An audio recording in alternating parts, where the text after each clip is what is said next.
While we may have told by leakers that the game may be coming out this week, what we in fact got was a brief look at some of the new stuff we can expect when we finally return to the lands between.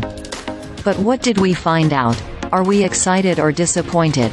And more importantly, when can we play Shadow of the Erdtree? Shadow of the Erdtree trailer. What we learned starting off with foreboding music and a subtitled voiceover. It's hard to not be impressed with what we have seen. Billed as a gameplay reveal trailer, it's fair to say we didn't actually see any out-and-out gameplay until later in the 3-minute reveal, but when we did it looked beautiful. The lighting and fire effects were especially impressive, and while it was only really snippets of fights and kill shots, it will make for some very pretty screenshots and videos. We also got to see the new boss in town, and we won't spoil it for you. You can see it in the vid for yourself, but it is both extremely Elden Ring and nightmare-inducing. Around 750,000 were tuned in when we looked, and the video now has already been watched thousands of times within minutes. The video concluded with an advert saying if you pre-order Shadow of the Erdtree you get a bonus gesture, Ring of Miquella, as well as a second slide showing the collector's edition with a 40-page hardcover artbook, a 46cm statue of Messmer the Impaler, and soundtrack, all packaged in a lovely box.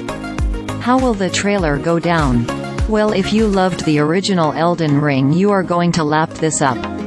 By the time we get to June it will be almost 2.5 years since the original. Hardware has moved on. Heck, gaming has moved on. So we are excited to see how FromSoftware makes this extra special. How much is Shadow of the Erdtree? You can pre-order Shadow of the Erdtree on Steam right now.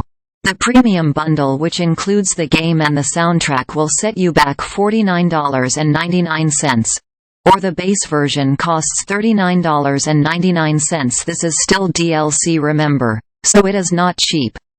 The collector's edition with all the goodies is obviously not available on Steam, nor can we find it anywhere currently, but the price is rumored to be $249.99. Even at that price it will sell out quickly. Shadow of the Erdtree release date. So we finally have an indication of when the DLC that we have been waiting for 2 years will drop. The trailer ended with the date, the 21st of June this year, with pre-orders available now. Paul McNallyGaming EditorPaul McNally has been around consoles and computers since his parents bought him a Mattel Intellivision in 1980. He has been a prominent games journalist since the 1990s, spending over a decade as editor of popular print-based video games and computer magazines, including a market-leading PlayStation title published by IDG Media.